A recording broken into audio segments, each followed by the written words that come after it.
Hi guys, how are you doing? Since I haven't been here in a while, I thought I would just show you some books that I recently read, what I thought about them, and also what I'm currently reading, so here we go. The first book that I had read in August was Into the Darkest Corner by Elizabeth Hayes. I had originally read this on my Kindle, and I didn't think it would be such a long book, but it didn't feel long because of the excellent pacing. This book is about a woman named Catherine, and the chapters go back and forth from Catherine 2003 and Catherine in 2008. In 2003, she meets this boy named Lee, and in 2008, we learn how Lee has physically and emotionally abused her and almost drained her life away, like literally almost killed her. So it's really interesting seeing their relationship develop and grow, and then also see in 2008 when she now has OCD and when everything in her world has turned upside down. A really, truly fantastic book. It's an adult thriller, but it comes off more as an adult contemporary with thriller aspects. So it was a really good one to try and get into thriller books, and I really want to read more of them now. It was really well written. It dealt with a lot of harsh issues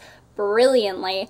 I loved this book. I would give it 5 out of 5 stars, hands down. It was beautiful. And also cringeworthy and really creepy, but I totally recommend it. The next book that I read in August was Landline by Rainbow Rowell. This was the first adult book that I read by her, but I also read her Eleanor and Park and Fangirl, her young adult fiction. I'm sure you guys know about this book already, but it's about Georgie McCool. She is a screenwriter. Her husband brings her kids up with him to vacation during Christmas time, and that causes some tension within the family. Georgie McCool is very sad about that. She calls her husband on a landline phone at her mother's house and realizes that she's talking to her husband 15 years into the past. This book was hilarious, and something that Rainbow Rowell is really good at is making her books seem realistic. With a character like Georgie McCool, it's really easy to make her seem like an animated version of a person, but it didn't seem like that way with Rainbow Rowell's writing. She seemed very realistic. Everything was hysterical. It was just such a good read. I absolutely enjoyed it. This is like tied with Fangirl for me. So close, but they're both like two of my absolute favorite books of all time. I would totally recommend this.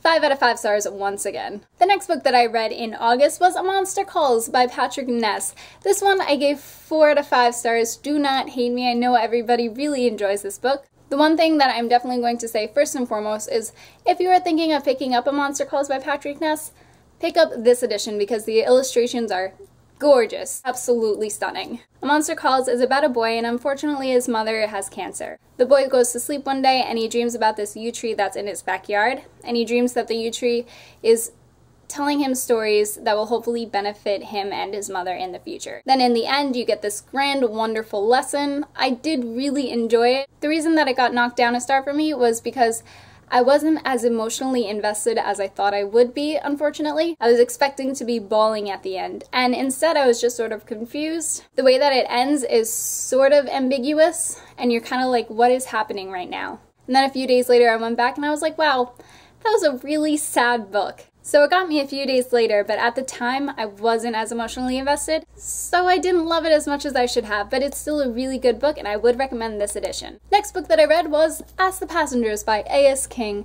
and I gave this one 3 out of 5 stars, and I'm really sorry because I know that everybody loves this book, but hear me out. Reality Boy by A.S. King is one of my favorite books that I've read this year, and I would totally recommend Reality Boy.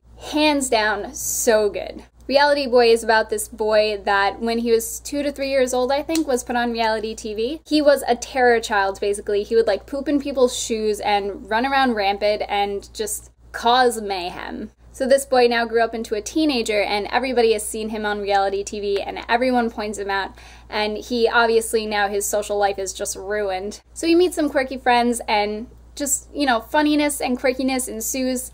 And it's just a brilliant novel to me. This book didn't have the same brilliant characters, and unfortunately that's probably why I didn't love it as much. It also had some of the same family aspects as Reality Boy, so I felt like it was sort of a version of Reality Boy that was downgraded, which I feel really bad saying downgraded, but in my mind that's what it felt like. This book is about Astrid Jones, and it's basically about figuring out if she feels that she is gay or not. And this has to do with her mom pressuring her one way and her semi-girlfriend pressuring her a different way.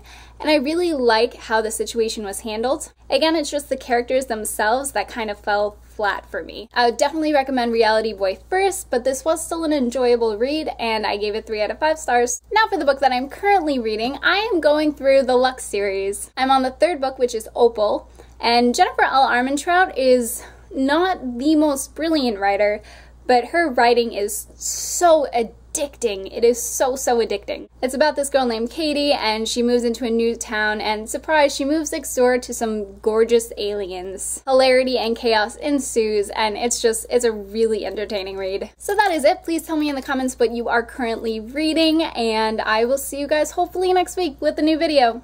Bye!